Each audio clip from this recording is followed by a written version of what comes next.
Bueno, buenas tardes. Con la que cae y el calor que hace, qué gusto da veros aquí. Aquí estamos frescos. A ver, ¿cómo explico yo esto? Cuando íbamos todos con mascarilla, nadie daba un duro por la edición de Cartagena Negra de ese año, salimos adelante, elegimos finalistas y cuando parecía que todo iba a ser muy desangelado, el señor Marto Pariente se llevó el premio, ¿verdad?, por la cordura del idiota. Se lo agradecemos porque estuvo aquí al pie del cañón, como todos con mascarilla. Cuando los que estamos en este equipo irresponsable decaemos o se nos van las fuerzas o no sabemos bien qué hacer, el señor Manuel Acosta tiene una idea, como ese mural que habéis visto encima de la puerta, que eso es cosa suya y ha quedado espectacular, o se inventa una presentación nueva, o una pulsera, o una idea y nos sigue dando fuerzas y nos saca cuando parece que nadie nos ve en las redes sociales o en el blog, en la web, él sigue adelante, saca una crítica. Estas cosas se agradecen porque eso nos hace seguir adelante. Cuando el otro día intentábamos ver qué hacíamos en este escenario, yo estuve a punto de salir corriendo y marcharme. Y él se quedó y empezó a tener ideas. Y luego con las dos Anas del equipo, con Ana León y Ana Vallabriga, montaron este pedazo de escenario, que es espectacular. Así que hoy estamos muy contentos porque tenemos a dos pilares fuertes de Cartagena Negra. Uno que le premiamos, no sé por qué, pero bueno, le premiamos y luego le traemos otra vez, y el otro porque es parte fundamental de toda esta historia. Así que nada, vamos a disfrutar a ver qué nos cuentan. Venga, al lío.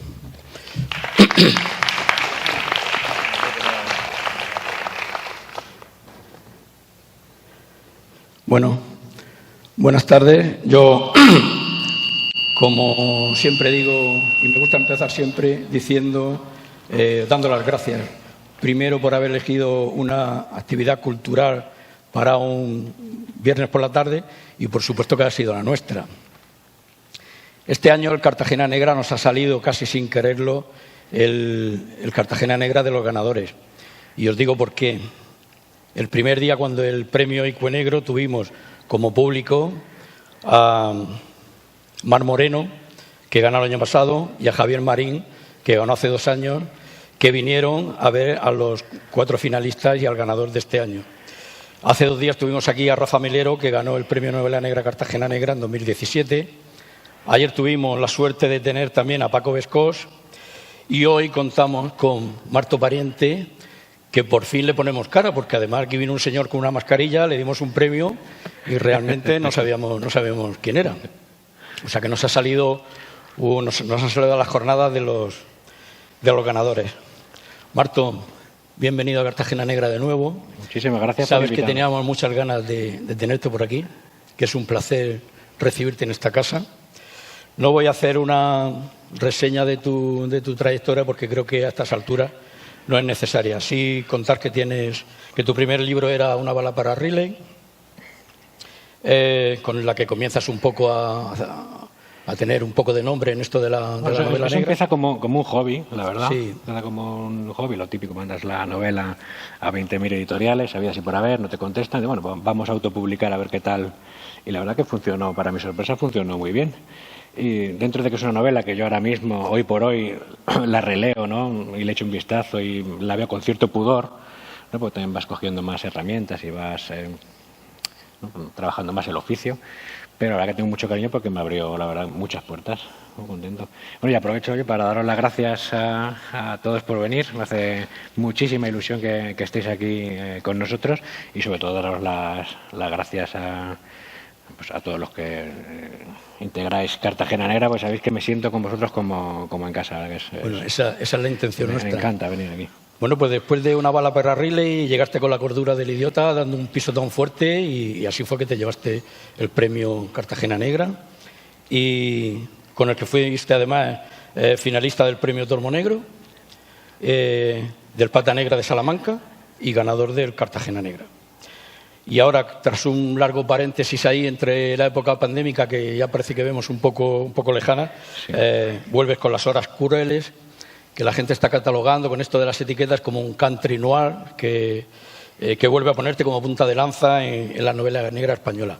Quiero hacer un inciso, quiero que te sientas como en casa, que estemos Esto es un... Bueno, quiero que estés cómodo, que estés en casa. ¿Estás cómodo? ¿Que ¿Está me bien? tumbe? Bueno, que estés. Yo es que tengo... No estoy yo muy cómodo tampoco, pero tengo aquí una rigidez en la espalda, no sé. ¡Ay, coño! El hierro. Es que me he traído el hierro. Esto de estar 24/7, que no me dejan. Vengo ahora de unos casos y ya notaba yo la espalda un poco... Estás de servicio. Ay, es que este pueblo no para de traer... Bueno, Marto, pues cuéntanos la primera. Bueno, yo no voy a ser... Quería ser un poco original y haber pensado algunas preguntas originales. Tengo un problema y es que la neurona de pensar la tengo alquilada. Y entonces digo, bueno, pues lo que voy a hacer es recopilar preguntas que hayan hecho otros compañeros y va a ser una cosa que está todo visto ya. Las preguntas en la novela negra están vistas. La primera es inevitable. ¿Cómo ha sido...? Bueno, no, vamos a ver primero. ¿Cómo recuerdas el 2020? Ese momento en el que tú estás como finalista, y además estabas finalista con Inés Plana, con Daniel Fopiani, con Claudio Cerdán y con Domingo Villar. Y con Domingo Villar, que paz en casa. ¿Cómo recuerdas aquel momento? ¿Te sentías ganador? No. ¿Presentías que ibas a ganar? No, además lo rememoramos muchas veces con mi mujer, con Gemma, lo hablamos y tal, porque ella insistía, dice, llévate algo escrito, por si, ¿no? Como lo montáis así tipo gala, con una charla, de luego decís el ganador. Luego hay palabras ahí. Claro, dice, pues llévate algo escrito o algo por lo menos memorizado, algo por si ganas. Pues... Y el caso claro es que yo veía a Inés y a Fopi, veía fíjate, a Claudio Cerdán, Domingo Villar, y yo decía, mira, yo se decía, cariño, además me parece que de las pocas cosas con cordura que dije ese día, porque como yo creo que no me lo esperaba, no me acuerdo ni de las locuras que dije, ¿no? Es que para mí el premio, y lo sigo diciendo, era estar en esa terna. Estar con esos compañeros es lo que verdaderamente le das ese relieve, ¿no? Al premio fue estar con esos compañeros. Bueno, pues, ¿no? Luego a la postre, es verdad, ¿no? Pues, el tema de Domingo Villar le parece que le da, ¿no?, un valor especial, digamos.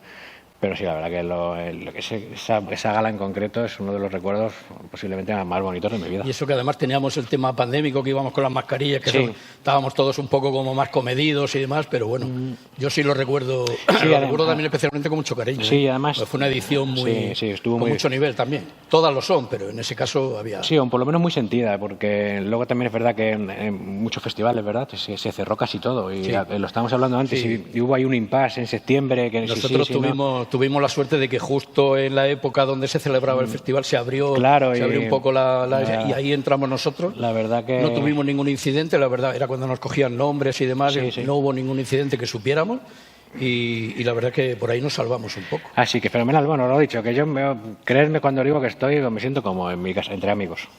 Muy bien, pues me alegro mucho. Bueno, pues vamos a entrar de lleno un poquito, vamos a hablar de todo, vamos a hablar de tu libro, vamos a hablar un poco de tus manías, de tus costumbres. Y entonces yo creo que la primera pregunta o la segunda es un poco, ¿cómo surge la historia de Las Horas Crueles? ¿Cuál es el germen de esta novela? La premisa inicial, ¿no?, que imagino que es por ahí por donde va la pregunta, que es, ¿no?, bueno, lo ponemos la pregunta... ¿Dónde salta la chispa? Claro, que te suelen hacer. Aquí hay una historia. Sí, nada más es una pregunta que te suelen hacer. Oye, cuando tú inventas una historia, ¿no?, esta en concreto, ¿dónde nace? Y esta en concreto nace de hacerme la siguiente pregunta, que es, ¿qué pasaría o qué supondría, ¿no?, que un padre se lleve a sus hijos al bosque, a unos críos pequeños, a unos mellizos, y vuelva sin ellos?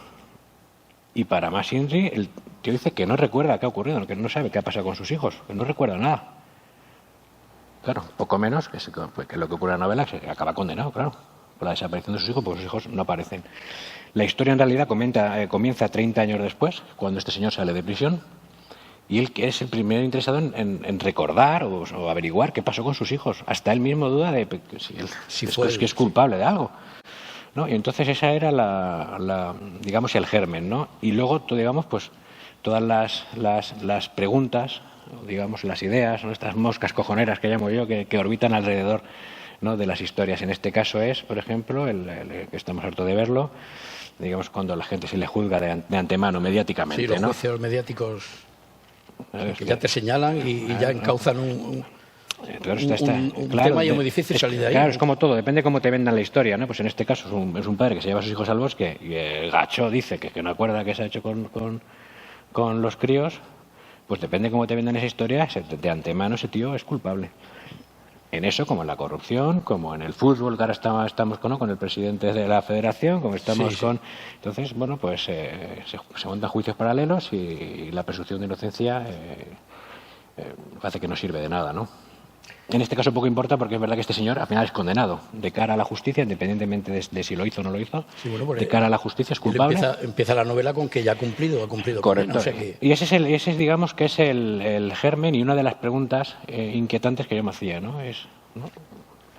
En comparación con La cordura del idiota, esta novela es una novela, por supuesto, más policíaca, con una trama mucho más compleja y que yo creo que además la trama en este caso está por encima de los personajes. Sí. Me parece que La cordura del idiota era un poco más una novela de personajes, en lo que le interesaba eran los personajes, y aquí, sin embargo, lo que de verdad quede, lo que de verdad importa es la trama, ¿no? Y una trama mucho más densa. Hay un trabajo mucho más elaborado en cuanto con respecto de la trama. Bueno, esto tengo que aclararte, un trabajo mucho más. La cordura del idiota, todo el trabajo que hay detrás para que digamos que parezca una novela más ligera, también lleva mucho trabajo, mucha estructura. Lo que sí que es verdad que luego es mucho más amable de narrar, ¿no? Porque al ser una novela tan coral y digamos que no hay grandes interrogaciones que asalten al lector, entonces se maneja, digamos, los registros de otra manera. Tú vas presentando, me acuerdo en La cordura, presentabas a Tony Trinidad, presentabas al colmenero, a la hermana, a los mafiosos, y a través de la mirada de ellos, de los diálogos, de las acciones, tú construías una historia. ¿Qué ocurría? Que el lector sabía más que tus personajes. El lector tenía una visión de conjunto en esa novela de todo. Claro, correcto. Como en una serie de televisión, como en una serie de esta que está tan de moda de Fargo, de los Cohen, ¿sabes? No hay grandes preguntas, porque en realidad sabes quién es el malo, quién ha matado a quién. Si la única duda que te queda es que si lo van a pillar al final al fulano no le van a pillar. Y el Tony Trinidad, ¿la va a cagar o no la va a cagar al final más de lo que está haciendo?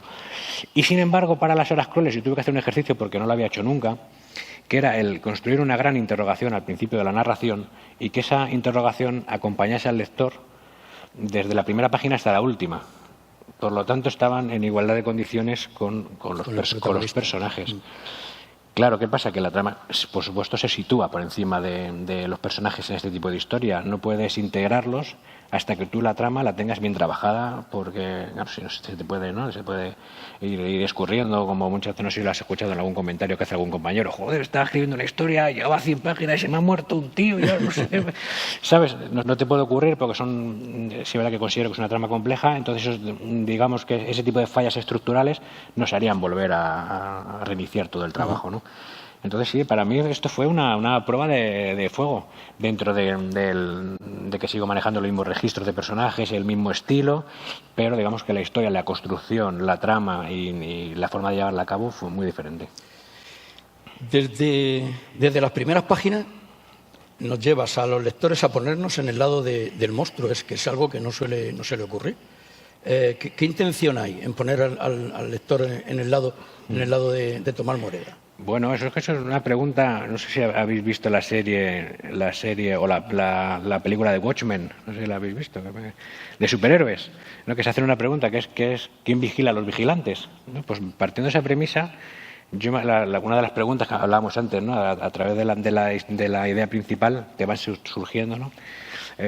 Otras ideas secundarias, ¿no? Y otra que a mí me inquietaba era quién se iba a interesar en buscar un monstruo. Es decir, vale, tenemos a un padre condenado por la desaparición de sus hijos hace 30 años, es un fulano al que le apodaron el monstruo de la tejera negra en su día en la prensa, y cuando es el propio monstruo el que, buscando qué ocurrió eso hace 30 años, una vez que sale de prisión, es el propio monstruo el que desaparece, ¿quién se iba a interesar en buscar ese monstruo, ¿no? Es un punto de giro, una excusa. La idea me perturbaba de alguna manera, pero luego me servía en la narración como punto de giro, digamos, de arranque para ya introducir a mis personajes principales en la búsqueda de Tomás Moreda.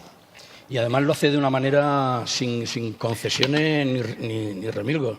Tú entras en la novela, entras directo al grano, con un preludio en el que en apenas 4 páginas nos enseñas quién es Tomás Moreda y lo que ha hecho. No hay concesiones. Ahí el lector entra directamente en lo que tú dices, ya comienza a hacerse preguntas, ¿no? Sí, además esa conversación estábamos antes, ¿verdad? Estábamos ahí como dicen lo de la radio fuera de antena, estábamos hablando de cómo se sitúas la acción en una novela. Y es que yo considero que para captar la atención del lector, más que describir sus pasados, o muchas veces no de integrar de otra manera, es metiéndolos directamente, que los conozcas, metiéndolos directamente en acción. Es verdad que toda novela de este tipo tiene que tener siempre, o por lo menos estructuralmente, así lo trabajo yo, tiene que tener un pequeño valle, te tienes que permitir unas cuantas páginas para presentar a tus personajes, ¿no? Pero eso no puede hacerte perder excesivas páginas, excesivo ritmo, ¿no? Entonces, una idea que planteé fue esa, el entrar directamente con la desaparición de Tomás Moreda y automáticamente con mis personajes, ¿no? Cómo se involucran, digamos, en la historia. Muy bien. ¿Es lo que me has preguntado? Me he ido yo por... Es lo que me has preguntado, ¿no? Sí, efectivamente, que entramos en que lo mismo te contesta otra cosa. No hay un rodeo para ver, no, entramos directamente con este hombre al borde de un precipicio y, bueno, no sé si el público sabrá... No pasa nada porque es la premisa inicial. Estamos hablando en las primeras páginas de la novela, lo que te cuentan es que este señor sale de prisión, te cuentan un poco, te da a entender de que está buscando información de lo que le ocurrió a sus hijos, pero esa información viene casi de soslayo porque le están persiguiendo a través digamos, de la parte del bosque, la parte más oriental de la Tejera Negra, hasta un cortado en el río Bornova, y antes de enfrentarse a la persona que le persigue decide saltar. Cae al río y no sabemos qué ha sido de él, desaparece, y ahí digamos que sí. Y es donde se hace la pregunta esa de quién se va a preocupar, claro, por este señor, ¿no? Claro, ese señor tiene a su madre que todavía vive, que es la única que considera que va a pensar una madre. Las madres que su hijo es inocente, que no fue capaz de hacerle nada a sus nietos, y es la que contacta con Constanza para... Bueno, no sé si te has dado cuenta de dónde estamos. Qué bueno, qué despistados soy. Estamos casi en la asesoría, estamos casi en la asesoría de Fran. Con el perchero, con el sombrero. Ya ha venido Constanza y ha dejado su tarjeta de visita. Sois la hostia, os he dicho antes, sois muy detallistas, os he dicho Antonio. Las horas crueles es una crónica sobre la soledad, la corrupción, los traumas infantiles, abordando además el peligro que supone, como hemos comentado antes un poco, los juicios mediáticos que suponen tanto perjuicio en la investigación de los delitos. Y además estos días con esto que ha pasado en Tailandia y demás, o lo que pasó con los niños estos que el padre quemó, lo hemos visto. Hablas de Tomás Bretón, el de las quebradillas, ahora estás hablando del hijo del actor, de Sancho. Demás, quiero decir, sí. ¿Hasta qué punto el morbo ese puede llevar a desvirtuar un poco? No, claro, pero una cosa no quita la otra, quiero decirte que a lo mejor son culpables. Sí, por supuesto, pero la información... Pero ya la sociedad está haciendo un juicio que a lo mejor puede desnivelar la balanza, ¿no? No lo sé, pero en todo caso deberíamos ser una sociedad lo suficientemente madura como para dar los plazos a la justicia. Lo que pasa es que yo entiendo también que a nivel periodístico, o sea, es que hay historias que son demasiado golosas como para no meterle mano. Lo que pasa es que, claro... Pero son golosas a nivel morbo, ¿eh? O sea, que la gente compra... A nivel ni técnico, ni de procedimiento. Pero es que el telespectador, el radioyente, la persona que lee los periódicos, es que compra este producto. Es cruel, pero es que es... Es triste, sí, también sí. Es triste. Estamos centrados en el frigorífico, como el otro día leía en Twitter, que se iban a enseñar el frigorífico donde supuestamente metió... por favor, es que es un poco ya... Es una cosa... No sé a quién le puede interesar eso. Pues yo automáticamente o cierro el Twitter o cierro televisión. Pero... Sí, no lo sé, por ejemplo, pero también te llama la atención. Pero sí que es verdad que cuando lo dan es porque seguramente pues tiene su... A nivel periodístico tendrá su público. Sí, que luego no es ni el frigorífico, es un frigorífico igual. Sí, efectivamente. Que no sé qué claro, eso puede tener. Bueno, otra cosa es que abriera el frigorífico estuviera ahí el fémur de alguien, ¿no? Pero pues tampoco tiene sentido. Estos casos son más sangrantes cuando luego os acordáis del caso, me parece que fue el de Rocío Bánico, que acusaron a la mujer, no me acuerdo el nombre. Sí, no me acuerdo. Y la acusaron a ella y luego resulta que no, que salió el toniquín aquel que no sé, tú fíjate. Pero esta mujer ya estaba... Claro, pero lo que pasa es que luego no se hace, cuando ocurre este tipo de historias, luego no se hace el mismo esfuerzo para resarcir a la persona que te has cepillado completamente su credibilidad. O sea, eso ya deja de existir, claro, eso no vende. Y bueno, en fin. Es uno de los temas que quería crear. También hablamos de la soledad. Dice, las horas crueles.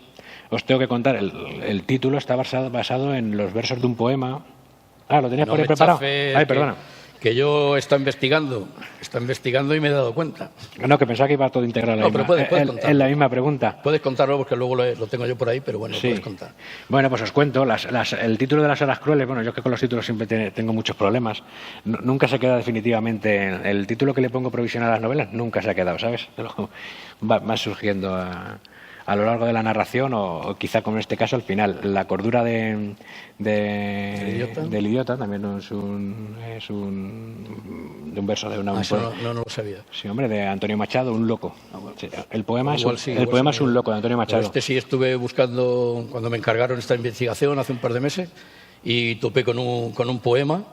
Y al principio pensé que no tenía relación, pero luego vi otro poema del mismo escritor que hablaba del Bornova. Del río Bornova, sí, yo llegué a él. Esto no, entonces tenía aquí una pregunta, ¿qué conexión? Yo tenía aquí puesto Javier Pérez Gualías, ¿qué conexión tienes tú? Pues ahora te hablo de Javier. La cordura del idiota, el título sale del último verso del poema Un loco de Antonio Machado, que dice me viene a decir algo así como la locura, la terrible cordura del idiota. Sí, bueno, ahora que lo dices, sí, además creo que lo habíamos comentado. Y este sale de Las horas crueles, sale de un verso también no recuerdo, me parece que se llama Los jardines del infierno. Jardines del infierno. Te está hablando de memoria. Y el verso viene a decir más o menos así como el umbral, o los pequeños umbrales de las horas crueles, venía a decir. Y llegué a ese poema a través de otro que versaba sobre el río Bornova, porque como no tenía el título muy claro, me puse a trastear en internet y di con un poema sobre el río Bornova. Digo, Bornova es muy bonito. Digo, si esto es parte troncal de la novela. Y entonces es verdad que ese poema en sí es muy bonito, pero no me interesó a nivel, digamos, para mí lo que me hace falta. Pero ya seguí leyendo, de Javier Pérez Gualías, seguí leyendo poemas suyos y di con este. Y cuando leí lo de los diminutos umbrales de las horas crueles, digo, este es el título de Las horas crueles. Y además que el título viene luego con la situación de la novela. Está muy bien, porque qué umbral es ese, qué horas crueles son esas las que se abren para unos padres en las horas inmediatas a la desaparición de un hijo, que le estás esperando y no llega a casa, y no llega a casa, y no llega a casa, ¿no? En este caso es todavía más sangrante porque son críos pequeños que es el mismo padre que se os ha llevado, ¿no? Pero otro tipo de desapariciones quizás más conocidas que hemos visto en la tele, ¿verdad? Que ¿no? Esas horas que se convierten en meses y se convierten en años, ¿no? Que no sé qué pueda haber más cruel que eso. Bueno, me puse en contacto con este poeta, con Javier... sí, Gualías, ¿no? Sí, es poeta, es profesor que ya está jubilado, vive en Extremadura. Le hablé de mis locuras, tengo una novela, me gustaría, con tu permiso, utilizar... Pues claro, a Antonio Machado no le pude pedir permiso. Entonces me la jugué a muerte y puse el título sin ningún problema. Y con esto como contacté con Javier y me dijo que el hombre encantado. De hecho, nos hemos conocido, somos amiguetes, nos hemos conocido en persona. La verdad que un maestro genial, muy bien. Muy bien. Experiencia, ¿no? Fíjate. Sí. Bueno, ¿cómo vas? ¿Estás bien? ¿Estás bien, cómodo? Bien. ¿Falta algo? Me has dejado ahí la pistola, pero por lo demás... Bueno, eso tiene que estar ahí. Además, me está apuntando. Bueno, yo creo que falta algo. Vamos a poner un poco más cómodos. Perdón un momento, ¿eh? Voy a hacer una llamada. Hola, soy yo. Vale, mira, oye, lo de siempre, sí, para dos. Sí, escenario, mesa 1. ¿Vale? Cuando puedas. Venga, gracias. Bueno, las cosas, hay que estar cómodo, hay que estar como en casa. Eso no es profesional. Bueno, vamos a bajar al infierno. ¿Te parece? Vamos. Samael, página 49. La página 49 entra como un torrente. Entra el miedo, entra Samael. ¿Quién es Samael? ¿Cómo construyes este personaje? Samael es un reto. Que da miedo, porque además dice Samael somos todos. Yo cada vez que leía Samael somos todos... Sí, además si te das cuenta, la narrativa de Samael va completamente aparte de toda, digamos, la literatura, el lenguaje que utilizo en toda la novela no tiene nada que ver con Samael. Porque quería crear, digamos... Tiene una voz... Sí, no, ese ambiente, esa mentalidad... digamos, perturbadora de alguna manera. Y te decía que Samael para mí es un reto porque en una novela tan estructurada, ¿no? En la que tú vas, lo que hemos dicho antes, ¿no? Que generas una gran incógnita, aunque luego es verdad que surcan algunas secundarias y la manejas a lo largo de toda la historia, de toda la novela, el presentar, digamos, al malo malísimo, el de la página 49, es un reto. Es un reto para mí y luego lo consideraba como un reto para el lector. Digo, porque te estoy estás dando mucha información. Mucha información. La pregunta que te hago es, ¿eres capaz de saber quién es esta persona? eres capaz de saber por qué dice Samael somos todos, qué hay detrás de ese todos, qué hay detrás de, ¿no? de esa locura, de esa maldad. Fue un reto bonito. ¿Y cómo entras en ese personaje tan oscuro y tan turbio? ¿Cómo te documentas? ¿Cómo hacer? Porque realmente es perturbador. Los capítulos, en el primer capítulo, en la primera aparición que hace Samael, ya él se regodea de cómo... ¡Ostras! Despacio.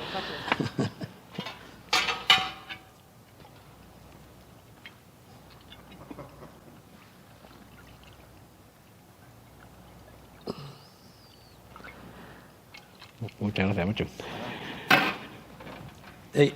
Deja la botella aquí. Sí, aquí el que dice lo que se puede y no se puede soy yo. Sin problema. Gracias, amigo.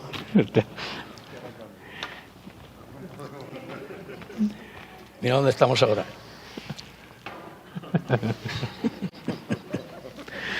Estamos en un buen sitio, ¿no? Estamos en el Bublé.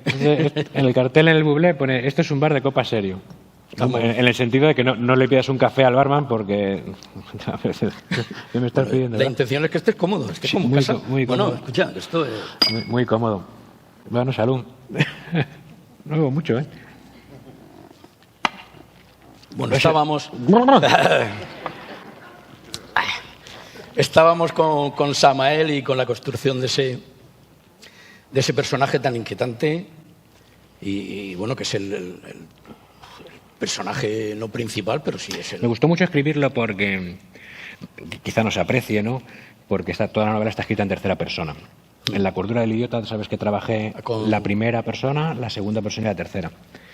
Cada una, ¿no? con sus exigencias y tal. La primera persona a mí me gusta mucho porque te permite presentar a los personajes a través de sus acciones directamente, de lo que piensan, de lo que hablan, de lo que ellos mismos recuerdan, ¿no?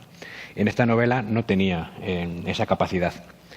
Samael me la dio, porque como es un tío tan reflexivo, es verdad que sus reflexiones son muy oscuras, ¿no? Son malvadas, ¿no? Rozan la locura más absoluta. Pero eso es lo más parecido, digamos, lo más cercano que he tenido en esta novela a la primera persona. Entonces yo creo que ha quedado tan chula por eso, más porque cogía esos capítulos con verdadero deleite, macho. Pero además es que no es personaje, yo te digo, porque en la página 49 cuando aparece y él se regodea de que acaba de cometer un crimen allí con un infanticidio, ¿no? Y él se regodea y eso te pone un poco. Es un personaje muy oscuro y me parece que está muy bien trabajado. Bueno, que contado así parece que puede ser una novela que todo esto es verdad que tratamos con muerte de menores y desapariciones y tal, pero bueno, que no es desagradable, ¿no? Está contado con buen gusto. Pero que es un personaje, vamos, y que tiene una actitud que está muy bien trabajado para la novela. Bueno, aparte de los personajes, los escenarios, la lluvia se cuela en la novela de una manera insistente. A mí me recuerda, o de hecho ya yo la tengo en una lista de novelas que tengo, en las que el clima o la climatología o las inclemencias del tiempo forman parte de la novela misma, como son Aguacero de Luis Rosso, Planeta de Susana Martín, Intemperie de Jesús Carrasco, que no es la lluvia en este caso, pero bueno, son los secarrales aquellos, las cigarras, la inclemencia, pero al contrario. La de Agustín, hay una, me parece que se llama La mala hierba, ambientada aquí en Almería, y en la tuya la lluvia se cuela, además lo bonito es que se cuela de una manera que no es insistente, no hay que estar recordando siempre que estaba lloviendo, sino que se cuela muy sutilmente, ¿no? Es simplemente pues tormentas que se acercaban, o sea, nubes que se acercaban, nubes de tormenta, empezaba la... Sí, porque te sirven ¿Tanto llueve en Guadalajara? No, pero en esos días concretos de la investigación sí, además hablábamos de esto hace poco y te sirve porque ya, aunque no queramos, a la hora de leer una escena, es verdad que yo no me lío, para el que no me conozca, yo no hago descripciones farragosas ni del tiempo, ni del clima, ni de los personajes. Pero es verdad que pequeñas pinceladas, en este caso como la lluvia, ¿no? En este caso cómo se van acercando las nubes o cómo directamente, ¿no? El movimiento de los árboles o cómo todo el ambiente barrunta, tormenta, ¿no? Sí. Eso ya además te predispone a, digamos, a una escena quizás más oscura o te sugestiona de alguna manera. Y lo intento trabajar, al igual que los personajes, o sea, con 4 o 5 pinceladas. Ya no solo cuando hay tormenta, no sé si lo hemos hablado alguna vez, simplemente cuando un personaje entra a un bar. Sí, lo hemos comentado. Cuando entra al Bublé, que es un bar de copas serio, y del Bublé, pues te digo que tiene el acolchado de cuero con sus desconchones correspondientes, sus topos de luz. Y la luz tenue, como te decía yo, luz tenue. Y ya con eso ya te da un... Claro, trémula, y estás ahí. Y no hace falta que te describa más, porque digamos que en líneas generales el Bublé será muy parecido para ti que para mí, que para cualquier lector. Pero sí que es verdad que siempre tendrá algo particular tuyo, ¿no? Porque incorporas tu experiencia a los 4 o 5 datos que te doy yo, y el Bublé es un bar, en este caso, aunque sea muy parecido al mío, pero será tu bar. Eso lo que hace también es incorporar al lector, ¿no?, como un aliado dentro de la narración. Sí, en un sitio más o menos reconocible. Claro, con el clima, digamos que es un poco más tramposo, porque lo que le está haciendo, digamos, que es más sugestionar para la escena que va a venir a continuación, o bien para generar un quebranto, un punto de ruptura, o bien para acompañarlo, ¿no?, pues a través de una escena quizá más que genere más desasosiego, melancolía, o este tipo de... ¿Sabes? Así lo trabajo sin abusar de ello, claro. Bueno, Fran Durán y Eliana Santoro, una pareja típica, algo que a lo mejor puede parecer un cliché, pero como está bien trabajado, que tienen que lidiar con sus propios fantasmas, que dicho así parece lo de siempre, y sin embargo te desmarcas un poco de esos tópicos a los que estamos acostumbrados todos, ¿no? El inspector que viene aunque Fran también tiene sus fantasmas, es un hombre que viene enviudado. Pero es que todo el mundo tenemos nuestros fantasmas, Manolo. No es que sea un tópico, yo creo que la vida es así. Muchas veces hay personas que, digamos, son más herméticas, ¿no? Y no te generan esa sensación de todo lo que ahora están detrás, y a lo mejor otras personas que sí que lo demuestran, ¿no? Cuando estás generando un personaje de estos, es verdad que tienes que contar muchas veces el porqué de sus acciones, de su pensamiento, de su forma de actuar, pero todos tenemos, yo creo, ¿no?, una mochila a la espalda de vivencias. Pues a mí, fíjate, creo que lo comentamos, y no sé si en la reseña que yo te hice, me parecieron unos personajes que están rotos en conjunto, y que sin embargo que entre ellos se apoyan y aprenden y se recomponen de nuevo. Yo no sé si tú lo ves así. Me parece, bueno, porque Frank, que viene de su viudedad y de su soledad, Eliana, que viene también con su infancia, que la abocó al alcohol y que ahora es una chica bipolar, y luego otros personajes también que parece que vienen rotos. Y sin embargo hay un punto en la novela en el que parece que es como si dijeran todos: ahora nos toca a nosotros y ahora salimos adelante, y al final quedan como personajes otra vez llenos de vida y llenos de... Sí, pero me pareció que venían personajes un poco rotos, ¿sabes lo que te quiero decir? Sí, están rotos. Lo que pasa es que luego uno funciona como contrapeso del otro. Que es lo bonito. Porque Eliana, con sus silencios, de pronto esos cambios de... Claro, ten en cuenta que estamos hablando de un personaje sobrio, que recuerda mucho a su mujer, no se quiere. Una característica que tiene Frank es que es un personaje principal que no quiere serlo. Bueno, no quiere serlo. Vamos a llegar ahora... Sí, no quiere serlo. Toda esta película no va con él. Pero ¿cómo puede ser? ¿Cómo puedes tener un personaje principal que no quiere ser el personaje? Pues porque me gusta... Explícanos eso. Porque me gusta mucho lo típico, ¿no?, que el viaje del héroe, ¿no? El viaje del héroe. Digamos, la estructura clásica de Rolagrio. Yo renuncio al héroe. Al viaje no, pero al héroe sí. Entonces, personajes, Tony Trinidad, la cordera de idiota, es un personaje principal que no quiere serlo. Él quería estar debajo de un chaparro tomando ahí la sombra, y que no se metiesen con él. Y se ve obligado, digamos, que tiene un punto de giro en la novela en la que se ve obligado, pues, a echar un cable a su hermana, a intentar averiguar qué fue de la muerte del triste para no perder el trabajo. Y en este caso Frank, pues igual no quiere perder la asesoría en la que él trabaja, y se ve obligado a hacer una serie de cosas, pero como todos en la vida, ¿no? Una serie de circunstancias que te obligan, pues, a elegir un trabajo que no quieres, o hacer algo que verdaderamente no te gusta, ¿no? Y luego es que se tiene por ese trabajo se tiene que buscar que trabajar con Eliana, que es completamente diferente a él. O sea, no es que es una persona completamente disfuncional. No tiene nada que ver con Frank. Entonces, claro, son uno es el contrapeso del otro. Y todas aquellas cosas en las que además está muy bien, porque además te da para trabajar también los pequeños puntos de humor de la novela, ¿no? Entonces, esos encontronazos que hay entre ellos que ¿no? Que te sacan un poco la sonrisa y tal. Llega un momento en que eso se va un poco limando y sí, es verdad que... Sí, porque al principio hay unos silencios ahí cuando van juntos y tal, que hay unos silencios que, digo, bueno, estos personajes, al final, una de dos, o se acomodan ya entre ellos o esto no va a llegar, claro, no va a llegar a ningún camino. Frank está cómodo con esos silencios. Como ha juntado aquí estos dos personajes tan dispares y al final, bueno, si encuentran su hueco y se amoldan uno al otro. Bueno, yo para el que no hayas leído la novela, esto no deja de ser una presentación, ¿no? Y sin querer destripar nada, que el personaje femenino, el de ella, el de Liana, personaje que decimos que es disfuncional, digamos que viene del mundo de la delincuencia, de ser carterista, de forzar cerraduras, de robar carteras, ¿no? Y sin embargo, por avatares del destino termina en una agencia de búsqueda de desaparecidos y es la compañera de Frank. Y simplemente para presentarla, el día que se conocen y le da la mano, con la misma le afana el reloj. Hemos comentado que uno de los temas el tema es la desaparición de los niños y a priori puede parecer que es algo, no, los menores desaparecidos, pero si entramos a la página del Ministerio o ponemos en el buscador menores desaparecidos en España 2023, hoy no lo he mirado, pero el martes superaba los 100. O sea, que no es una cosa baladí tampoco, que puede parecer, bueno, un niño, pues el que sale en la tele, los casos más mediáticos, y sin embargo es un número que da miedo, ¿eh? Da miedo. Sí, el martes creo que había 106 menores 106, no sé cuánto, en 2023. No sé cuántos días llevamos de año, 200 y pico llevaremos, o sea, quiere decirse que la media te sale a uno cada 2 días. Es verdad que muchos de estos niños, estos casos se solucionan.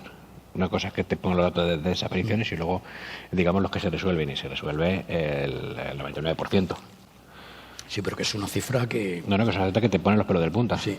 No hay otra. Bueno. Vamos con los villanos. Los McEnroe de la cordura. Menuda pareja, los McEnroe, dos sicarios... pero que escuchaban una canción de Mecano y vamos, aquello ya... Y ahora nos vienes con los Lázaro y con los Valverde. ¿Qué pasa, que están de oferta? ¿Los sicarios vienen de 2 en 2? Me gusta presentarlo de 2 en 2. Me lo preguntan mucho eso. Oye, ¿por qué sí, pero no los trabajas en pareja? Los trabajos en pareja porque... Y esto tiene que ver con lo que hemos hablado antes, ¿no? De no a las descripciones farragosas, ¿no? Tampoco me gusta presentar a los personajes... con una narración excesiva. Me parece mucho más divertido colocándolos en un diálogo o en una escena, ¿no? En acción y en verbo, más que estar contando. A mí me resulta muy divertido que tú conozcas a los personajes a través de ellos mismos. Me da mucho juego que haya dos, porque normalmente uno con otro se van compensando con lo que van hablando, con lo que van haciendo, ¿no? Luego, aparte que digamos que yo creo que a nivel delincuencial muchas veces funcionan así, funcionan también, no solo las investigaciones van por binomios, a la hora de la delincuencia, claro. Y entonces a mí, aparte de que me resulta muy divertido, las conversaciones entre ellos, las acciones y tal, me parecen mucho más fáciles y más interesantes de presentar que digamos con una narración más clásica, ¿no? Más al uso. Eso es.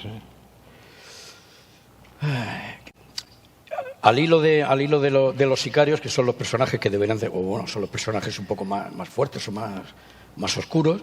Sin embargo, esta estructura o esta personalidad que tú le das no deja de hacer que de vez en cuando nos salte una sonrisa y en algunas situaciones incluso alguna carcajada, que en realidad lo único que no es que desmerezca la trama, pero sí sirve un poco para destensar, ¿no? Para un poco la tensión, sí, porque hay un par de situaciones en la novela que son, no voy a decir hilarantes, pero sí que es verdad que y lo bueno es que vienes con un sobrecogimiento, ¿no? Por lo que está pasando, y de pronto, bueno, sueltas una sonrisa y parece que es como un impasse que tienes ahí para retomar de nuevo. Sí, la intención supongo que es esa, ¿no? Claro, eso es lo que se viene siempre a denominar el alivio cómico, ¿no? Entonces cuando metes...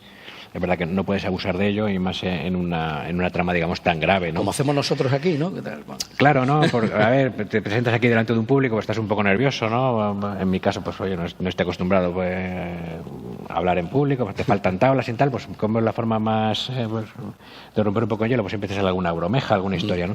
En las narraciones ocurre igual, estás contando una historia grave, una historia criminal, pero eso no quita que a la gente muchas veces les ocurren cosas o pasan cosas o hay comentarios que te sacan una sonrisa. Yo me pongo a mí mismo siempre el mismo ejemplo porque además me encanta la escena de la película de Pulp Fiction, cuando van los dos sicarios en el coche y coge un bache, ¡pum! Y, hostia, es que le vuela la cabeza que va atrás. Hostia, claro, que hay más grave que eso. Claro, hostia, tú lo ves. Bueno, es que el ser humano es que es así, que son más crueles que el copón, bueno, ¿no? Además los españoles que contamos chistes en los velatorios.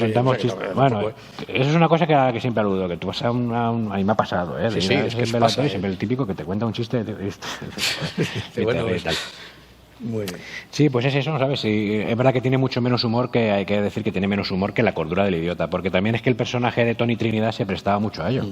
Bueno, digamos que Tony Trinidad era un lunático. Bueno, es que ya partías con aquel policía, que además cuando veía a un policía que cuando ve la sangre se desmaya, sobre todo si es la propia, pues ya con esa premisa... Claro, sabe que él lo trata con la gravedad que merece, pasa que tú lo lees y te pasa como con este tipo de escenas, ¿no? Que dices, joder, tío, ¿a dónde vas, no? Bueno, pero ¿qué cosa te pasa? Que muchas veces vas por la calle y ves alguna cosa y dices, joder, ¿a dónde vas, tío? ¿Sabes? Pues esto es igual. Lo que pasa es que esta novela se presta menos a ello. Presta menos a ello, digamos que el tono es un pelín más grave, dentro de que está... No he contado. Bueno, pues hemos comentado un poco, pero además es inevitable que hablemos de referencias cinematográficas que hay en la novela. ¿Se cuelan sin querer o las traes con premeditación? Porque ahí hay mucho de Pulp Fiction, hay mucho de Tarantino. ¿Son tus referentes cinematográficos? Claro, los Coen. Los Coen, claro. Fargo. Me lo dicen mucho, sí, pero no solo porque la película, es verdad que la película me encantó, es una maravilla, pero luego ves las series, macho, que han hecho de todo el universo de Fargo. Es que es brutal. Tarantino, que lo hemos nombrado, de Guy Ritchie, películas de rock and roll. Más acción, ¿no? Sí, bueno, pero aparte de la acción es la forma de estructurar las historias. Te van saltando. Sí, van como una pieza sin conexas al principio, ¿no? A lo mejor. Claro, está un poco menos porque digamos que es más lineal en ese aspecto. Sí. Tengo menos personajes a los que saltar, porque es verdad que la cordura se prestaba a múltiples saltos y no perdías el hilo de la historia. Pero bueno, sí, me gusta ese tipo de cambios de escenas, esas transiciones un poquito más bruscas que te meten directamente en la acción. Pero bueno, eso también es que una norma que yo me impongo, una premisa desde que empecé en esto, que no es mucho, pero es una norma que la tengo grabada a fuego, es que yo intento tratar a los lectores como adultos. Entonces, no me ando con vainas yo creo que te doy la información que necesitas para pasártelo bien y para leer una buena historia. Y esto de las escenas, hacer la novela más dinámica, ya no solo es que me gusta a mí ese ritmo, es que yo considero que si entre esas, no sé, tengo que desarrollar mi pluma y meterte 40 páginas más, no me hace ningún bien a mí ni ningún bien al lector. ¿No? Estás volcando a lo mejor información de más. Entonces, no sé. No te he contestado, yo creo. Sí, no, claro que sí. Bueno, pues ya hablando un poco de cine, y ahora me viene a la cabeza un poco también ¿qué sonoridad tendría o tiene la novela? Porque también hay música, hay un poco de música, hay una letra, ¿no? Hay letra de canciones, sale por ahí Simon & Garfunkel, hay algo de Estaba la de Maná. ¿De Maná? ¿Qué sonoridad tendría tu novela si fuera un disco, por ejemplo? No, muy bueno. Porque sale Simon y Garfunkel y sale Maná, pero sería huele a Blues Brothers, ¿no? Hay situaciones que yo le pondría música de los Blues Brothers, ¿o qué le pondrías tú? Ninguna en concreto. Más bien sería ¿qué estilo? Un fulano conduciendo un coche y dándole al dial. Y tanto, de momento te suena... Bueno, pero dándole el dial puede sonar Cadena Dial y está ahí... Claro, pero es que si pones Cadena Dial te suena la de Maná, si vuelves a girar entra Rock FM... Como la de Rafa Melero que suena el último de la fila, ¿no? Claro, entonces, ¿cómo me la imagino? ¿Cuál sería la banda sonora? Lo que te digo, me lo imagino así, un fulano montado en su coche y dándole al dial. Y en un momento dado sonaría Maná, porque le salta Cadena Dial. En otro momento dado le saltaría Puente sobre aguas turbulentas de Simon & Garfunkel, porque tiene Rock FM. Un poquito ecléctico, sí. Sí, luego saldría un poquito, cuando está en el Bublé, un poco de violín flamenco, ¿no? Esa frase me gustó mucho cuando... Un capítulo que empieza y dice, de fondo, violín flamenco, ¿no? Sí, y luego no creo que haya... Ya sitúas ahí un poco... Y es con ese tan escueto, con una frase tan escueta... Es que todo eso tiene una historia. Es que este bar, en concreto el Bublé, que no existe en Guadalajara, esto es totalmente inventado, es ficción, lo tengo también insertado en una novela que todavía no ha sido publicada. ¿sabes? Y entonces una especie de guiño entre novelas. Me gustó tanto el sitio que, claro, es un bar, ¿por qué no van a coincidir varios personajes de otras novelas? Y en aquel momento ya entraban y sonaba el violín flamenco y, ¿no?, con aquella iluminación y todo. Es un sitio típico en Guadalajara. Luego alguno lo busca, ¿sabes? Es curioso, sí. Bueno, vamos a ver qué tenemos por aquí. Bueno, se me ha pasado por aquí que hay una frase casi al final del libro, ya casi cuando en el sumo, que me chocó mucho, que dice: entre la maldad y un jodido loco, teme siempre al loco, ¿no? ¿Eso es así? ¿Debemos tener más al loco que...? Hay que temer, es una pregunta que yo me he hecho a lo largo del proceso de escritura o de creación de la obra y luego de escritura. Una pregunta que yo me he hecho bastante, ¿no?, como una cosa en contraposición de la otra, la locura y la maldad. Hay que temer a las dos. Hay que tener malvados, porque los hay. O sea, hay gente malvada. Y luego hay gente que, sin tener a lo mejor una naturaleza malvada, simplemente por algún tipo de trastorno mental, ¿sabes?, también es peligrosa. Yo en este caso abogo más por estos estados, ¿no?, mentales, transitorios o no. Lo considero que son más peligrosos. ¿Por qué? Porque no son predecibles. ¿No? El malvado, al final, yo creo que si lo estudias, un tío malvado, al final... O sea, lo ves venir. Sí, lo ves venir. Claro, lo ves venir y... Yo qué sé. No sé si puedes evitarlo, pero por lo menos, ¿no?, puedes intentar... Sí, bueno, y además esta frase está dicha casi al final, ya cuando en plena acción, y bueno, claro, tiene todo el sentido, ¿no? Un poco. Y claro, yo entiendo que una persona que no está en sus cabales y que también hace actos de terrible maldad, todavía da más miedo y más peligroso, pero porque porque son impredecibles. Esto es una opinión, es como todo, ¿sabes? Bueno, ¿cómo planteas las novelas? ¿Cómo trabajas tú la estructura de la novela? ¿Utilizas los post-it, notas? He visto mucha gente por ahí que tiene para cada personaje tiene un post-it de un color, que eso ahora lo ponen mucho, ahora con las redes sociales los escritores enseñan un poco su trabajo y van poniendo cada voz de personaje tiene un color y van... ¿Tú cómo te manejas con eso? Yo tomo muchas notas para la estructura.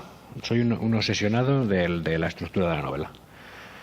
Tanto es así que me tiro más tiempo pensándola que escribiéndola. ¿Pero pensándola simplemente o pensándola y tomando notas? Claro, cuando digo pensándola es pensándola y trabajándola en un cuaderno, ¿no? Algunas líneas temporales, qué va a ocurrir aquí, más o menos aquí a mitad de la novela, donde hay un punto de giro, donde se produce tal muerte, donde me voy a dosificar tanta información, donde se produce un clímax, si lo junto con otro clímax genero un calderón y por lo tanto ya casi me voy hasta el valle del final. Que todas esas cosas soy un obsesionado ¿Y cuando empiezas con la novela ya sabes cómo va a terminar? Claro, es que eso yo lo aprendí, antes hablábamos de las novelas que había escrito, ¿no? Eso yo lo aprendí con Una bala para Riley. Una bala para Riley son 150 páginas, yo nunca había escrito nada que no fuese en relatos y alguna locura más que quisiera parecerse a una novela, pero no lo era. Entonces dije, venga, vamos a escribir una novela. Y esa la escribí a vuela pluma. O sea, la puse por el primer capítulo y hasta que terminé. Entonces yo iba recordando lo que pasaba en él, releía lo que pasaba en el capítulo anterior y me escribía el siguiente, ¿no? Y claro, yo hubo un momento en la novela, a mí eso me resultó un esfuerzo tremendo, ¿no? Porque querías más o menos donde querías llegar, digo, pero ibas un poco como a salto de mata, ¿no? Te iba sorprendiendo a ti la historia. Y entonces yo me dije, cuando fui a escribir La cordura idiota, me dije que eso no podía ser. Y me hice un sistema que es el de una estructura. Vamos, yo me di un curso de escritura de guiones. No sé si esto lo he contado alguna vez. Di un curso de escritura de guiones. Una vez he pasado esto de Riley porque yo quería saber cómo estructurar la historia, ¿no? La primera parte del guión, además lo di con un profesor, que aprovecho para saludar desde aquí, muy bueno, Ramón Agullé.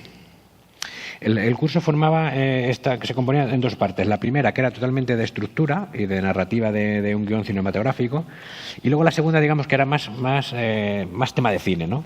Yo además se lo dije a Ramón, digo, yo vengo a la primera parte, tú tienes que pagar el curso completo, lo pagué completo, digo, pero yo a la segunda parte no voy a venir. Digo, porque yo esto lo quiero utilizar para mis novelas. El hombre me dijo, tú haz lo que te parezca oportuno, pero tienes aquí el curso entero si lo quieres. Y entonces, pues él te enseña, ¿no? Que si los guiones, las líneas temporales, las escaletas, cómo hacer. Y yo todo eso me hice con ahí una película para mí, y yo verdaderamente me hago unos cuadernos con unos y yo sé, como si fuesen escenas, todo lo que ocurre desde la primera página hasta la última antes de ponerme a escribir. O sea, es muy difícil que algo, una vez me ponga ya me meta en harina, es muy difícil que algo me sorprenda. Te puede pasar, te puede pasar pero porque tienes una idea.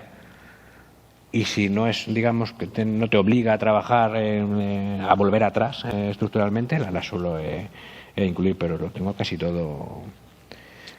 No es normal que tengas que volver y reestructurar, ¿no? O sea, que tú ya vas un poco... No, a mí no se me muere nadie Y no se te van tampoco los personajes, ¿no? Eso que dice que en eso no vamos a entrar. Y luego me decías de los personajes, de los posts, y los personajes es verdad que los llevo un poco más de cabeza, más interiorizados, ¿sabes?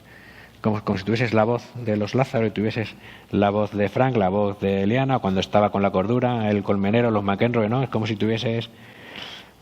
yo creo que en este caso mi mujer, cuando estás en ese proceso de diálogo está como una cabra, ¿sabes? Porque una vez estás con unas películas, luego estás con otro, ¿no? Y es es que parece muchas veces que se da la cabeza. Bueno. Este verano, hace un par de meses, me parece, se publicó un artículo de Daniel Fermín para Hacenda, y a principios de agosto, que decía que para escribir es imprescindible, o casi, ser un buen lector, aunque eso no te garantiza ser un buen escritor. ¿Tú qué lees? ¿Eres buen lector? ¿Qué te gusta leer? Yo creo que soy buen lector, pero si tengo que decir que un pecado, una carencia, es que no leo absolutamente de todo. Es verdad que te obligas a leer un poco de todo porque estoy en un club de lectura ahí en Alovera. Entonces a lo mejor viene y te mete Rojo y Negro de Stendhal. Pues no me queda otra, pues me la leo. Que leer. ¿Sabes? Yo, como cuando estaba en el instituto, yo hago así, bueno, lo tendré que leer, ¿sabes? O Murakami o cosas, entonces te lo vas leyendo. Pero yo, o sea, por ocio... Pero es un poco a nivel casi profesional, porque estás en el club. Pero tú, ¿qué libros tienes en la mesita? ¿Qué te gusta leer? Antes estamos hablando, yo por ejemplo... Bueno, ya, pero me lo has dicho a mí, pero yo quiero Sí, pero bueno, os puedo hablar de, por ejemplo, mi autor favorito es Cormac McCarthy. Si a mí me dices, ¿con qué novela te quedarías? Y quizá no sea género negro del todo, es con Un país para viejos. Si me tuviese que quedar con una novela, me quedaría con esa. Pero luego, por ejemplo, yo qué sé, me gusta mucho... Te hablo de novelas que a mí me han marcado, no es que las tengan en la mesilla para leer, ¿no? Porque a mí me han marcado.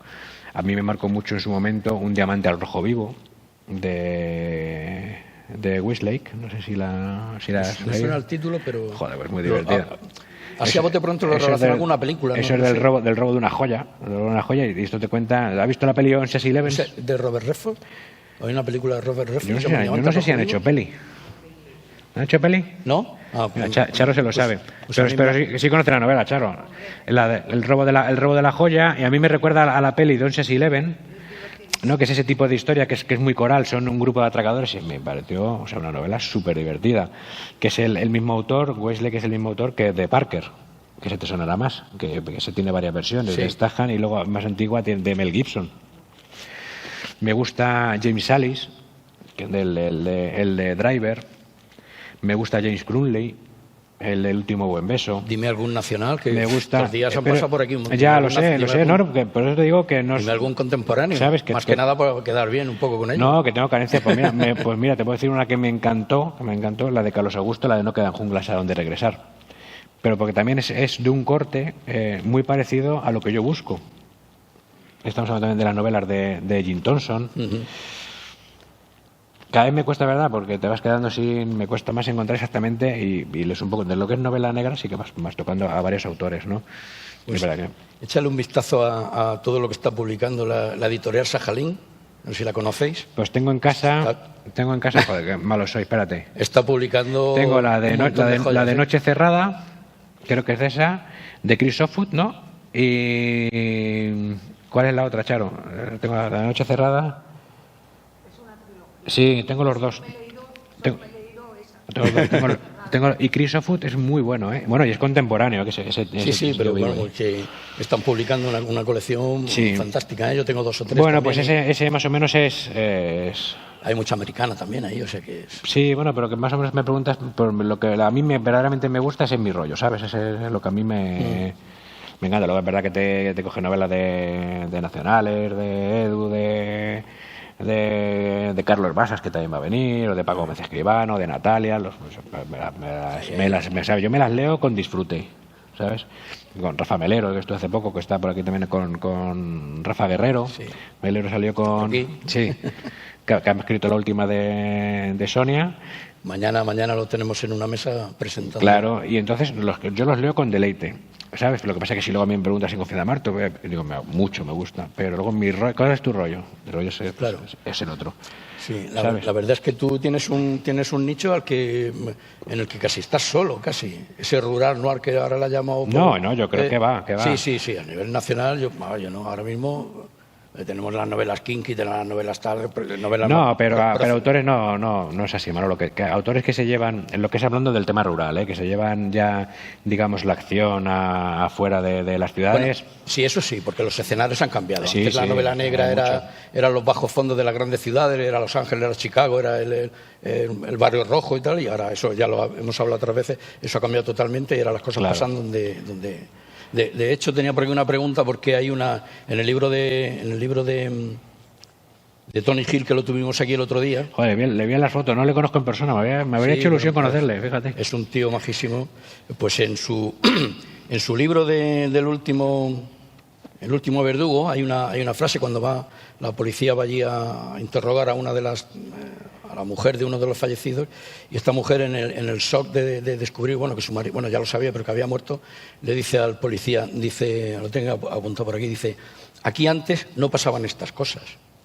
Y es verdad que tenemos la percepción muchas veces cuando ocurren los sucesos y los vemos en la televisión o en la prensa, como que alrededor nuestro no pasan esas cosas pasan en otros sitios. Y sin embargo luego la realidad te da que de pronto es que la realidad no es así. Es que antes no pasaban estas cosas, antes a mí no me pasaban estas cosas. Claro, esta mujer lo dice porque es su marido, correcto. El fallecido. Y entonces, ¿sabes lo que pasa? Que no tenemos la sensación de que ocurran cosas, pero porque no nos pasan a nosotros. Sí, o porque la vemos un poco también más porque la ves en la tele, la ves no sé qué, pero sí que pasan. Pasa que no se ha dado la coyuntura, la circunstancia de que te pasa al lado, pero sí, hombre, sí pasan cosas, claro. Claro que pasan hechos graves, hechos luctuosos, hechos misteriosos. Ocurre de todo. Lo que pasa es que hasta que no te toca y no ves las orejas al lobo, parece que todo es... Sí, parece que todo es muy lejano y que no nos va a tocar nunca. Claro. ¿La vida real como fuente de inspiración o prima más la imaginación? ¿De dónde? Pues depende. Yo creo que ahí sí que hay que buscar el equilibrio justo, creo, ¿no? Para tu historia. Tienes que la ambientación, que los personajes tengan su relieve, sean tridimensionales, no se te queden planos, sean reales, ¿no? Luego a mí me gusta, por ejemplo, trabajar lo que es toda la provincia de Guadalajara. Ya empecé tocando en la carretera que va a los pantanos y ahora me he ido a la Sierra Norte. La siguiente, cojo más dirección que la carretera de Barcelona, ¿sabes? Entonces, todas esas cosas sí son reales. La desaparición de menores en España son reales. Que hay personas que se dedican a buscar monstruos cuando nadie más lo hace, pues también los hay, son reales.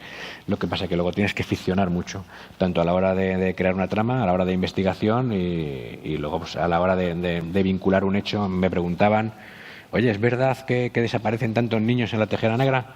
Digo, no, por favor. Esa tejera, vamos. Que somos pocos y encima todo esto ocurrir aquí, ¿no? Hostias, y que luego voy a presentar ya la novela y me van a decir, tío, ¿de qué vas? ¿Sabes? Que aquí no es...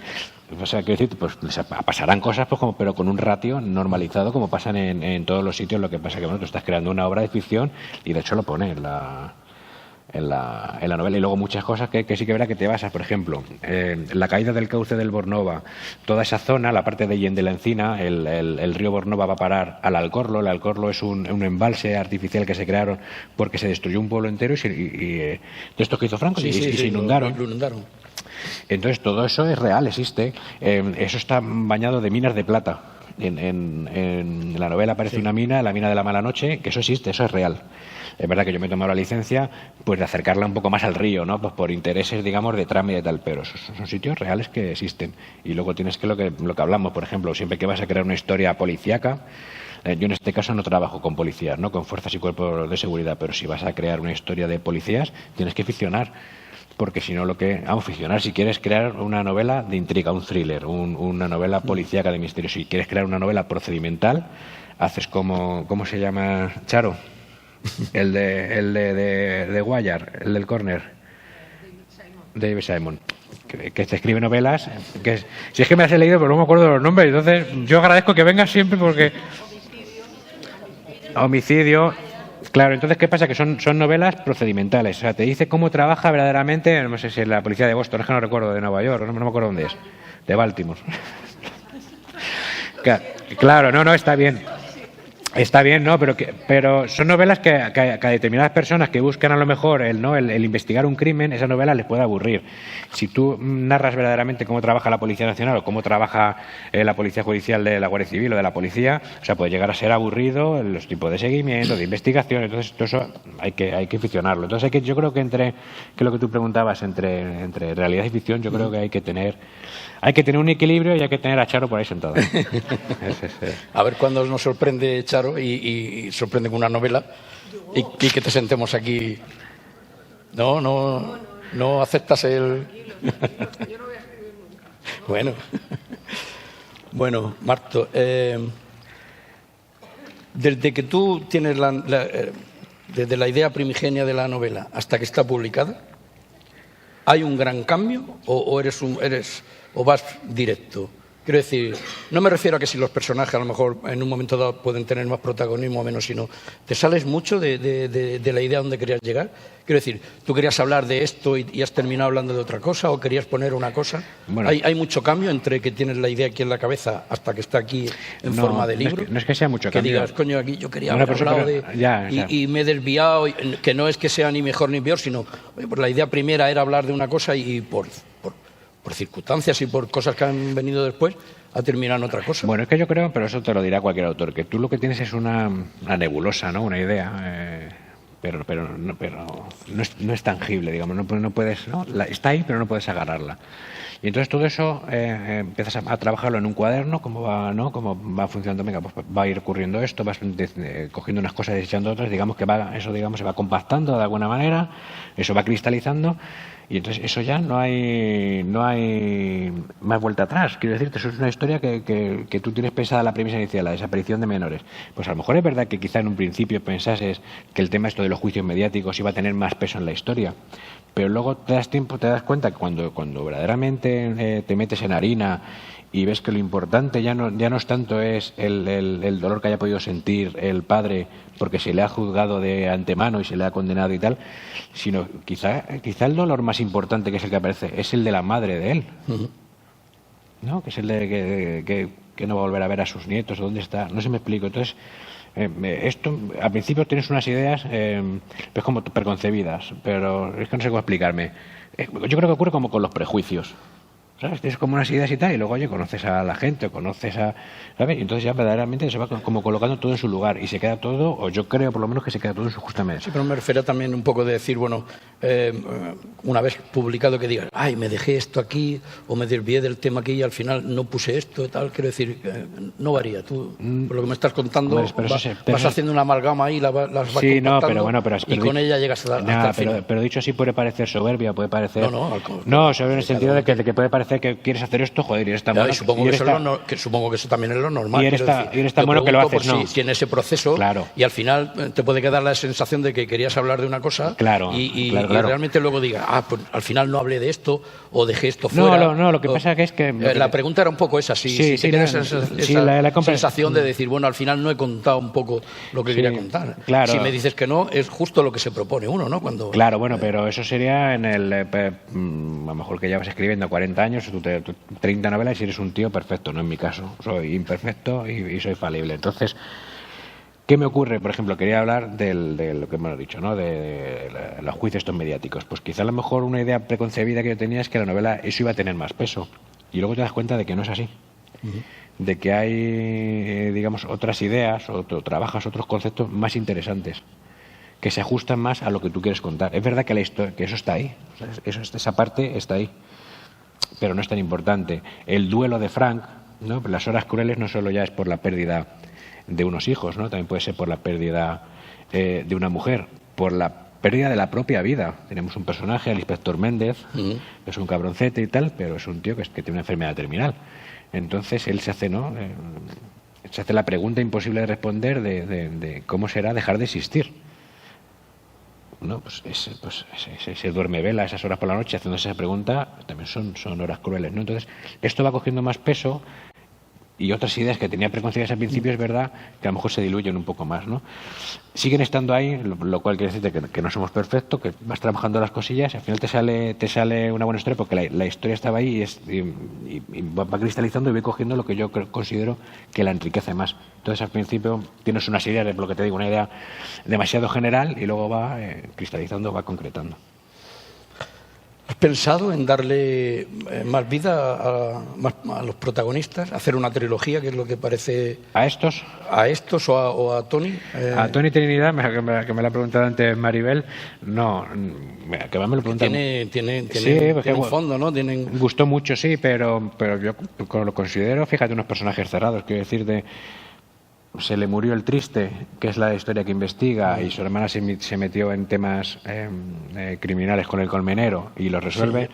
Me parece que meterle en otros sería como forzarlo, ¿no? Y además que él no quiere, ¿no? Como decíamos, él no quiere. No, que le va a tener que sacar de un chaparro, ¿sabes? Y que se ponga a investigar y no va a querer, ¿no? Me da la sensación, la gente me lo pide, pero me da la sensación de que sería un poco como cuando ves una serie que dices, joder, esta serie le sobra, tío, estas 3 están geniales, pero le sobra esta temporada. Suele pasar mucho. Vale, dices, pues, ¿para qué? No es necesario más temporadas. Pues, con Tony Trinidad, desde el corazón os digo que me parece eso. Sin embargo, con Frank y Eliana, no. Pues, la idea es que, en el tema de desaparecidos, de investigaciones y tal, de hecho tengo otra historia pensada en la cabeza.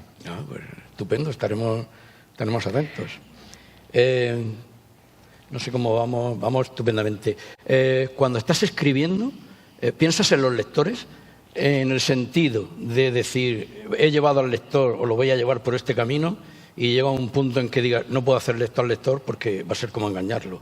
De llevarlo por un camino y de pronto salir por otro lugar que diga, bueno, no, a ver. O no, o eres de los que dice, porque hay escritores que dicen, para nada, no pienso en los lectores, yo me centro en mi novela y lo que salga. Bueno, es que no sé, es que es un poco raro, porque yo pienso en mí como lector. Como lector. Entonces, yo entiendo que si es, que a lo mejor me equivoco, claro, pero entiendo que si eso, digo, esto me gustaría, me molaría a mí, yo digo, entiendo que a ellos les va a gustar, ¿no?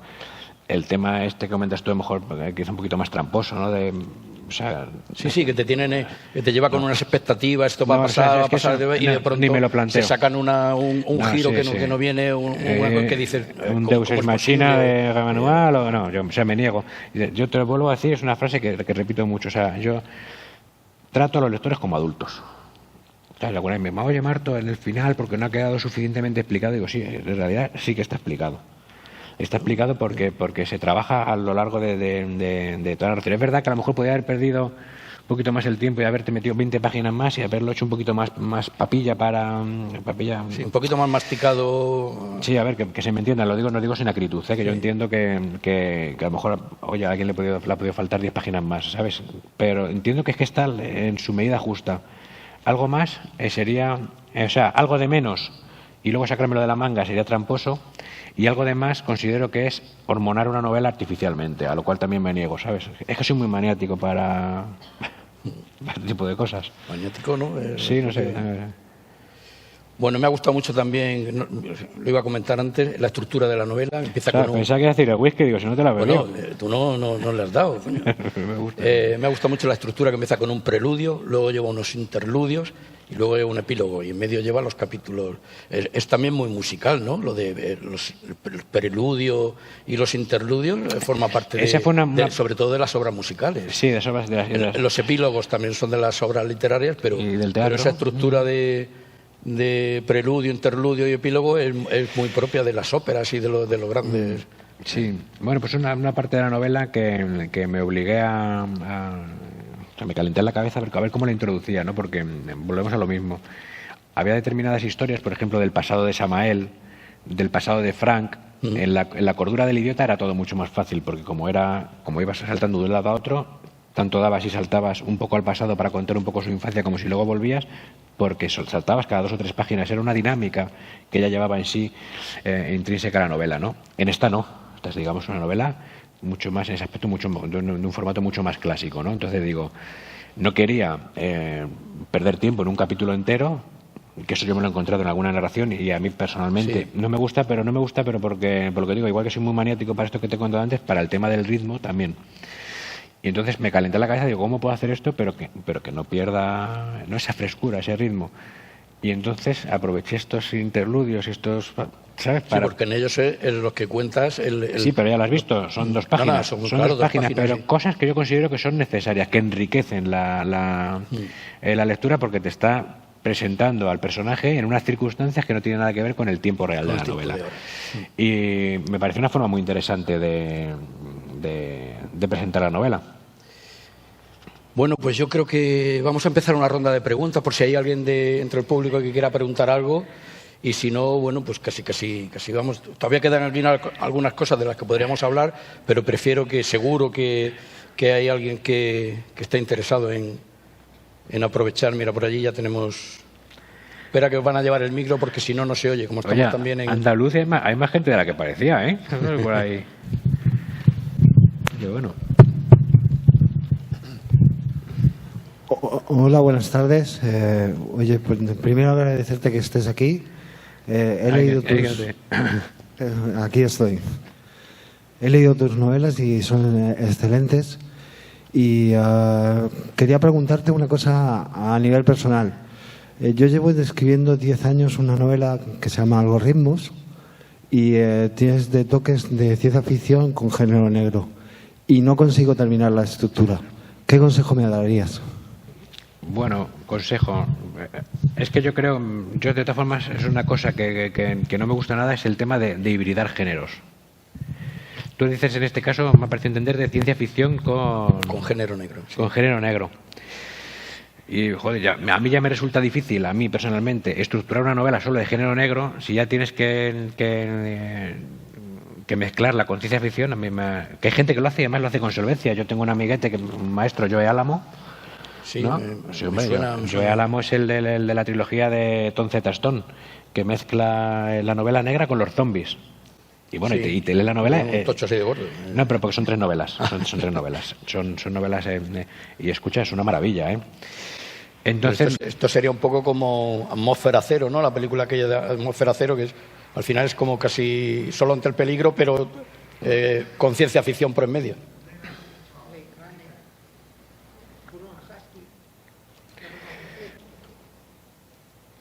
Pero que a mí personalmente me resulta complicado ya un solo género cuando hibridas 2. Pero sí, ¿no? Estructurarla es tomártelo con calma, es pensar la historia del principio y pasarla a un cuaderno antes de ponerte a escribir. Yo creo que nos pasa al principio, dices tú que es tu primera novela, ¿no?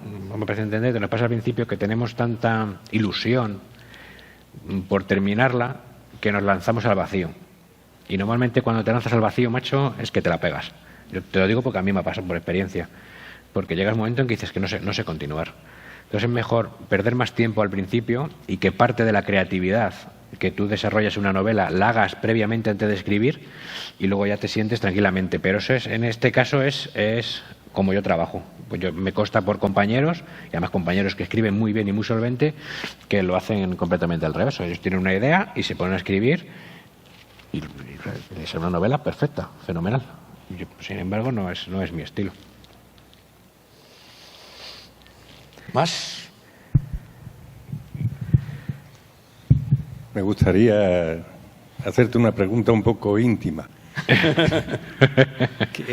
¿Hay algún momento cuando terminas de escribir que tengas un sentimiento que te diga he terminado algo?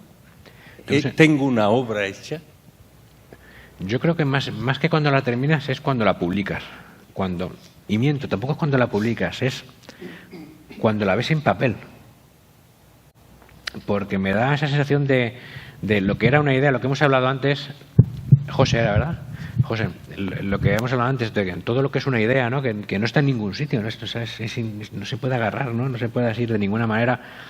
y lo ves y te llega a casa el libro y lo coges con la parece que algo que no existía lo has hecho real, no sé si me explico.